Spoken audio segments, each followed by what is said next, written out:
Oke, assalamualaikum warahmatullahi wabarakatuh. Sebelumnya, di sini perkenalkan nama saya Gagak Wahyu Pramudita dengan NIM 4152311057. Di sini saya akan mempresentasikan tentang kerja praktek saya di PT Supra Primatama Nusantara, yaitu bisa disebut juga Bisnet.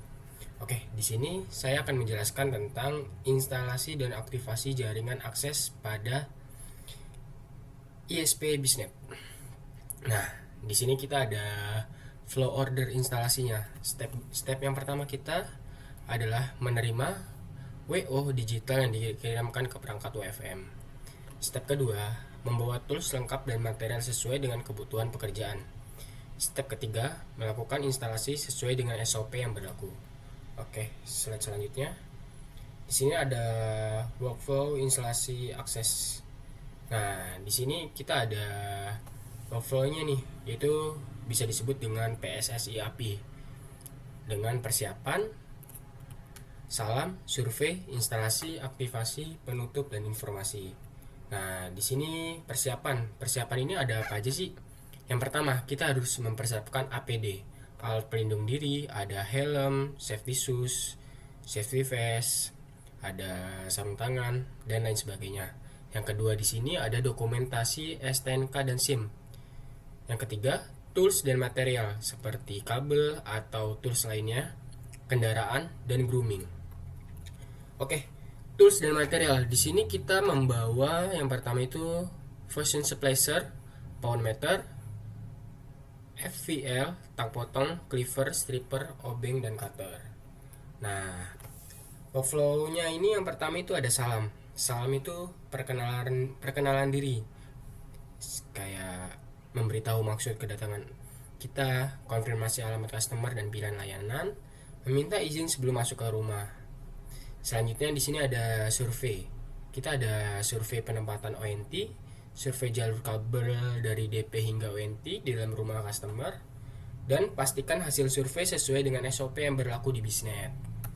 Selanjutnya kita ada set survei. Set survei di sini kita menggunakan Wi-Fi analyzer, adalah tools yang dapat digunakan sebelum melakukan instalasi perangkat ONT customer. Tools ini memiliki fungsi untuk melihat coverage area Wi-Fi, memastikan pemilihan frekuensi, menghindari kendala yang ada. Selanjutnya yang biasa saya gunakan ini menggunakan Wi-Fi analyzer untuk pemilihan band dan frekuensi. Dapat menggunakan aplikasi pada smartphone, diantaranya digunakan Wi-Fi analyzer. Wi-Fi analyzer dapat digunakan sebagai tools untuk identifikasi kondisi Wi-Fi di area tersebut. Oke, selanjutnya di sini ada channel grafik. Pengecekan channel mana saja yang sudah digunakan Wi-Fi sekitar, dan ini bisa membantu kita untuk menentukan channel untuk Wi-Fi yang akan kita instalasi agar tidak terjadi interferensi dan menyebabkan koneksi interslow gitu. Nah, di sini ada contoh Wi-Fi analyzer-nya. Untuk channel yang bagus itu ada di channel 6 karena di sini tidak saling interferensi, tidak saling bertabrakan gitu. Nah, selanjutnya di sini bisa menggunakan base channel juga nih. Kita bisa lihat base channelnya di slide kedua. Dari aplikasi Wi-Fi Analyzer ini kita bisa mendapatkan rekomendasi channel yang baik dan bisa kita manfaatkan untuk kita pakai pada Wi-Fi yang akan kita instalasi. Nah, di sini contohnya ada 5, 6, 7 ini merah, berarti enggak rekomen ya untuk digunakan channelnya. Selanjutnya di sini ada instalasi. Pastikan instalasi sesuai dengan keinginan pelanggan dan SOP dari Bisnet. Menjaga kebersihan, kerapian area instalasi termasuk area panel. Selanjutnya di sini ada aktivasi. Pastikan internet dapat dijalankan dengan baik sesuai paket. Persilahkan customer untuk mencoba layanan yang sudah diaktifasi. Nah, di sini selanjutnya ada penutup dan informasi. Pastikan segala form dan dokumen WFM sudah ditandatangan pelanggan, berpamitan, dan memberikan informasi yang dapat mengedukasikan pelanggan. Nah, di sini adalah instalasi jaringan. Masuk ke tahap instalasi jaringan. Nah, langkah-langkah instalasi jaringan ini adalah yang pertama kita membuka dulu nih bungkus kabel. Pastikan kedua sisi ujung kabel tidak bertukar. Penarikan dilakukan minimal 2 personil dengan APD lengkap. Langkah keempat ini, pastikan port yang ada di panel atau biasa disebut DP di bisnet masih tersedia. Nah, ini contohnya yang port yang tersedia. Jika yang ini sudah digunakan. Nah, tes juga nih output DP yang tersedia dengan patch score SCUPC, pastikan lambda 1490. Nah, setelah itu print label data customer beserta kode DP.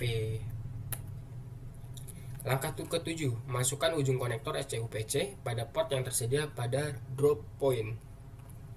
Kupas kabel messenger 5 meter dari ujung konektor dan ikatan pada clamp ring di ujung tiang. Nah, ini contohnya di atas tiang. Ikatan juga kabel messenger pada tiang lain agar kabel tidak kendor. Nah, kita harus pastikan juga nih kalau misalnya kita mau ikat kabel, itu tuh harus benar-benar kenceng biar nggak kendor gitu. Selanjutnya langkah 10 ini, pastikan kabel terikat dengan benar pada clamp ring. Pastikan juga kita kalau disebut di bisnis itu seling, pastikan selingnya itu kuat, tidak ngondoy gitu.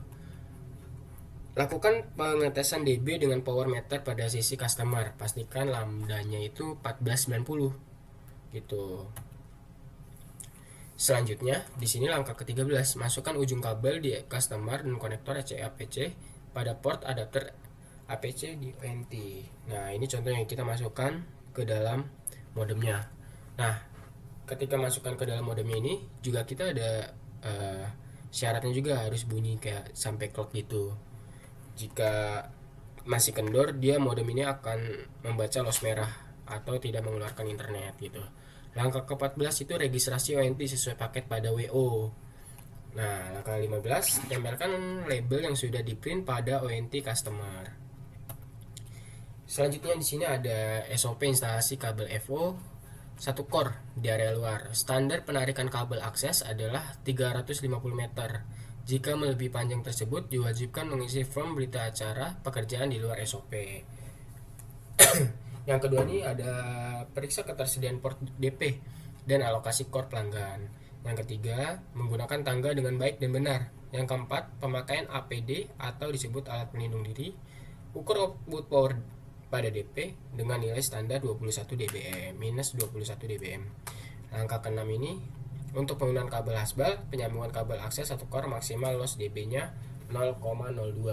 Jika 0,03 itu nggak boleh. Yang ketujuh ini, lakukan print label dengan menggunakan printer yang sudah diberikan. Yang ke-8, pelabelan data customer di DP. Ke-9, pencatatan panjang kabel yang terpakai di pelanggan. Yang ke-10, merapikan dan membersihkan area instalasi. Yang ke-11 ini, apabila terdapat masalah di DP, koordinasikan dengan rekan admin atau dispatcher. Yang ke-12, jika ada kabel sisa saat penggunaan kabel pre-konektor, gulung dengan rapi dan letakkan di lokasi pelanggan sesuai konfirmasi dari pelanggan. Selanjutnya di sini ada instalasi kabel udara areal.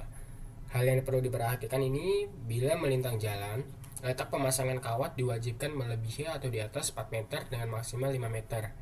Tidak menggunakan tiang provider lain atau PJU dan pohon sebagai perantara. Tidak melintasi jalan protokol, yang protokol itu bisa disebut dengan 4 jalur atau lebih. Tidak melintasi properti tetangga atau orang lain. Untuk menarikan kabel akses, pelanggan usahakan berbentuk L. Jika kita mau menyeberang jalur gitu, kita usahakan dengan pengikatan kabel L gitu. Selanjutnya di sini ada SOP looping kabel dalam DP. Nah, di sini ada kabel masuk pada karet ke dalam DP. Pastikan setiap irisan pada karet di DP hanya berisi 2 kabel agar mudah tidak maintenance dan bisa ditutup dengan baik. Nah, contohnya sebagai berikut. Pada masing-masing tempat tis, maksimal hanya 2 kabel yang ditis. Kemudian alur pigtail sesuai gambar di samping. Pastikan sleeve diatur dengan baik dan rapi. Label jangan sampai lupa. Jika belum menggunakan print label, silakan memakai lakban kertas yang ditulis dengan jelas. Nah, selanjutnya di sini ada aktivasi. Selanjutnya kita setelah kita instalasi tadi, kita melanjutkan dengan aktivasi jaringan akses Nah, di sini kita menjelaskan sedikit tentang device yang dipakai Bisnet ini, yaitu ONT EG8145V5.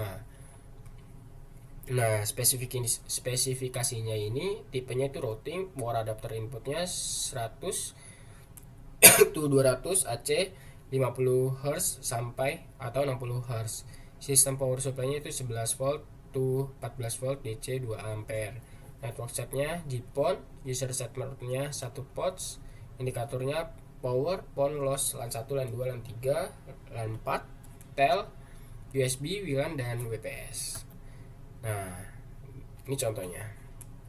Di sini contoh untuk spesifikasi modem dari Bisnet. Nah, di sini kita menjelaskan tentang device spesifikasi yang ada di modem ini. Nah, jika power ini indikator ini menyala secara konsisten ketika ONT menyala. Jika mati, berarti listrik terputus atau modem bermasalah. Di sini PON indikator ini menunjukkan status koneksi optik tidak berkedip, berarti ada koneksi terbentuk. Berkedip berarti ada masalah dengan koneksi optik, bisa jadi belum dilakukan registrasi OLT.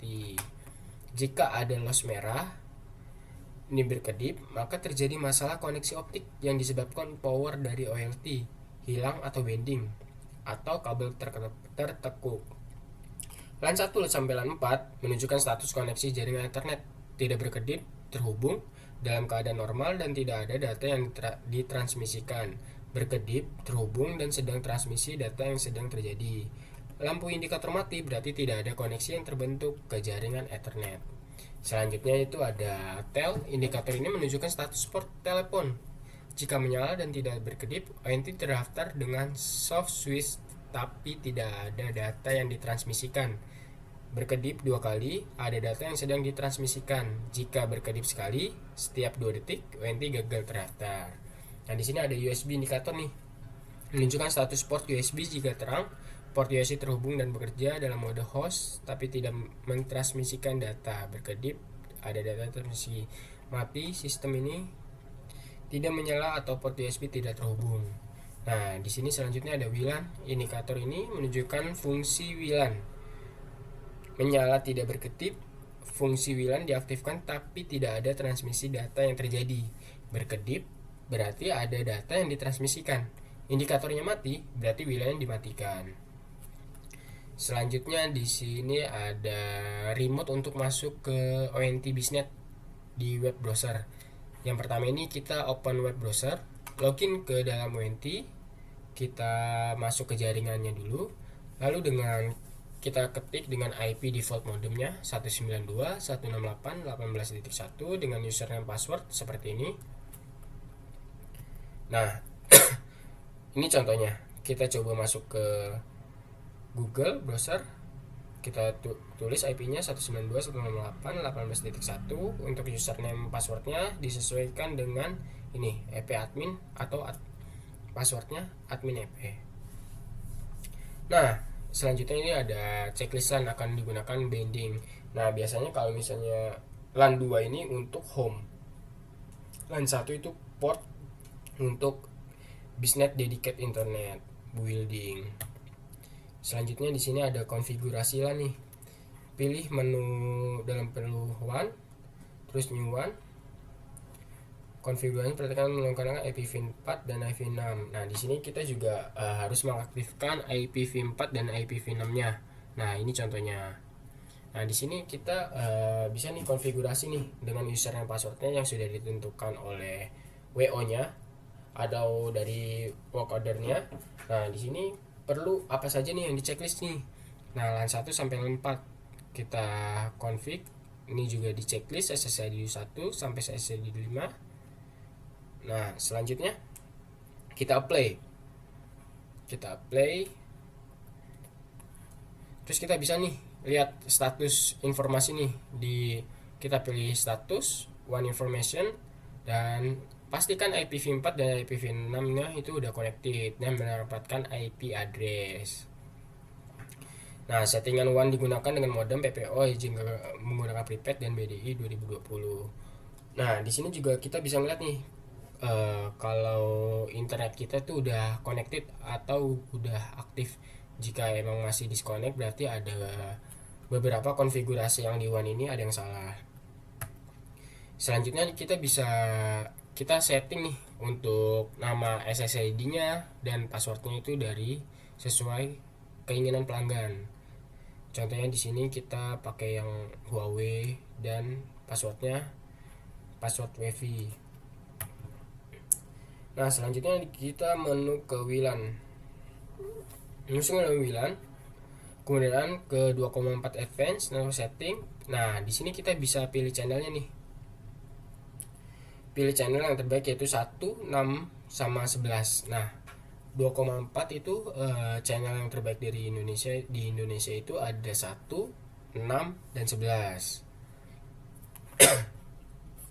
Selanjutnya frekuensi 2,4. Nah, ini yang terbaik itu ada channel 1, channel 6 dan channel 11. Ini channel yang tidak saling interferensi atau bertabrakan gitu. Selanjutnya di sini ada